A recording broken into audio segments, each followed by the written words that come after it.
CBSE class 12 maths हमारा chapter है continuity and differentiability. हम डिफरेंशिएबिलिटी कर रहे हैं और उसमें हमारा टॉपिक है कि डेरिवेटिव्स निकाल रहे हैं इक्वेशन, मतलब एक्स और वाई जो पैरामेट्रिक फॉर्म में है, फंक्शंस इन पैरामेट्रिक फॉर्म। ठीक है, तो यहाँ पर हमारी एक्स की वैल्यू दी है root a to the power sine inverse t और वाई की value root a to the power cos inverse T.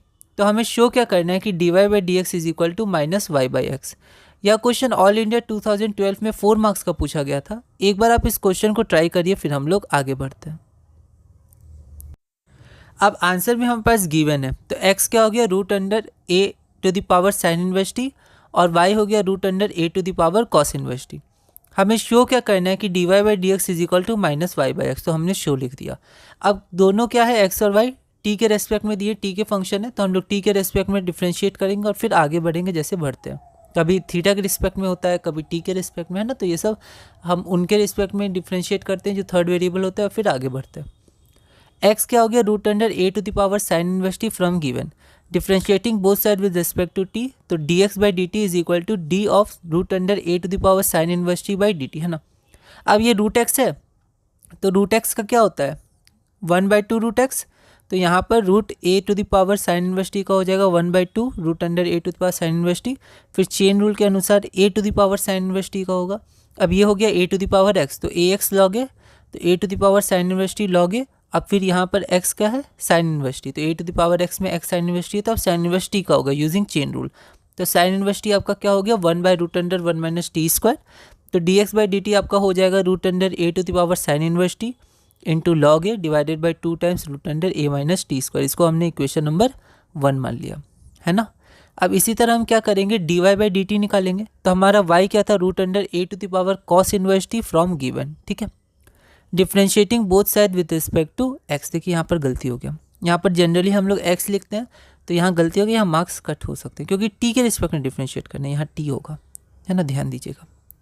With respect to t, तो d y by d t is equal to d of d t किसका root under a to the power cos inverse t का। बिल्कुल वैसे ही root x है तो 1/2 root x होगा।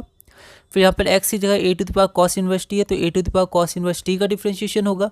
A to the power x का होता है ए एक्स लॉग ए, तो a to the power cos inverse t log a, और यहाँ पर एक्स की जगह कॉस इनवर्स टी है, तो differentiation of cos inverse T. ठीक है, यूजिंग चेन रूल, तो कॉस इनवर्स टी आपका क्या हो गया -1/√1/t स्क्वायर। यहाँ फिर मैंने एक्स लिख दिया था, गलत है, टी है ना।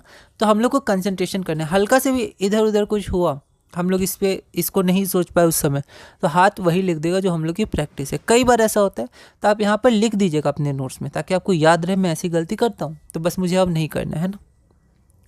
तो यहाँ पर आपका d y by d x क्या हो गया माइनस है, तो minus root under a to the power cos inverse t into log a divide by 2 into root under 1 minus t, इसको इक्वेशन 2 मान लिया। ठीक है, अब d y by d x क्या हो जाएगा d y by d t divided by d x by d t. D y by d T ले लिया। देखिए अब यहाँ पर इक्वेशन 2 और 1 किस लिए माना था, ताकि हम लोग यहाँ लिख सके फ्रॉम 1 and 2, और यहाँ नहीं लिखा तो सही नहीं है, तो यहाँ पर लिखिए फ्रॉम 1 and 2। ठीक है, क्योंकि 1 में आपके पास क्या था, 1 में d x by d t और 2 में क्या था, देखिए d y by d t, और आपको यहाँ पर यही तो चाहिए d y by d t और d x by d t, तो फ्रॉम 1 and 2 ज़रूर लिखिएगा, तभी आपने इक्वेशन माना है। ठीक है, इक्वेशन अपने हिसाब से आप मान सकते हैं। तो यहाँ पर देखिए ये सब कैंसिल हो जाएगा। ठीक है, लॉग ए, तो माइनस है और root under a to the power cos inverse t by root under a to the power sine inverse t, तो ये तो y के बराबर था, तो यहाँ y लिख दिया, और ये x के बराबर था, यहाँ x लिख दिया, तो is equal to minus y by x from given.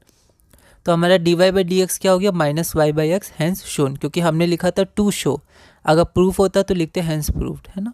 तो ये हो गया हमारा। तो इसमें थोड़ा ध्यान दीजिएगा, है ना, कुछ गलतियाँ उसको नहीं करना है, और थोड़ा ध्यान रखना है कि हम लोग टी के रिस्पेक्ट में कर रहे हैं, एक्स के रिस्पेक्ट में कैसे लिख रहे हैं। अगला क्वेश्चन है हमारा क्वेश्चन नंबर 103।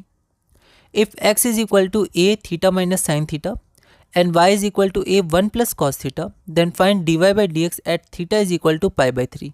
यह क्वेश्चन दिल्ली 2011 में 4 मार्क्स का आया था, तो इसको आप ट्राई कर सकते हैं। ऐसा सिमिलर क्वेश्चन हमने किया हुआ है, आप क्वेश्चन नंबर 97 देख सकते हैं, सिमिलर क्वेश्चन 97, और ये आप कर सकते हैं। ऐसे कुछ क्वेश्चन हमने किए हैं, है ना। आप डिफ्रेंशिएट करिएगा, ए को बाहर निकाल लीजिएगा, थीटा के इसमें करिएगा तो 1 माइनस कॉस थीटा आ जाएगा, और आगे बढ़ सकते हैं। आसान क्वेश्चन ही हमने किया है ऐसा। ठीक है, तो d y by d x आपका आ जाएगा माइनस कॉट थीटा बाई 2, और जब थीटा π/3 रखेंगे तो कॉट आपका हो जाएगा π/6, जो कि हो जाएगा √3, माइनस है तो -√3। ये आपका रिक्वायर्ड आंसर होगा, ये आपका इसके पहले का स्टेप होगा। ठीक है। और क्वेश्चन नंबर 97 आप देख सकते हैं सिमिलर है और ये बेसिक क्वेश्चन है, ये हम लोग ऐसे क्वेश्चंस किए हैं। अगला क्वेश्चन हमारा, अच्छा अगला टॉपिक हमारा आ गया टॉपिक 10, ठीक है, सेकंड ऑर्डर डेरिवेटिव। ठीक है, तो कुछ हायर ऑर्डर डेरिवेटिव्स होते हैं, पर हमें अभी 12th में सेकंड ऑर्डर डेरिवेटिव पढ़ना है, d2y/dx², है ना। इसको सॉल्व करना सीखना है। तो इसमें हमारा पहला क्वेश्चन है और ऐसे हमारा क्वेश्चन नंबर 104 है। If y is equal to sine inverse x then 1 minus x² y2 is equal to y2 क्या होता है d2y/dx², y डबल डैश भी होता है। तो ये कुछ होते हैं जो हम लोग लिख सकते हैं, जनरली क्वेश्चन में आ सकते हैं। तो y2 हो गया d2y/dx²। तो 1 माइनस x² y2 क्या होगा। यह question CBSE sample question paper 2023 में 1 मार्क का पूछा गया था। एक बार आप इस क्वेश्चन को ट्राई करिएगा, अगले वीडियो में हम इसे सॉल्व करेंगे।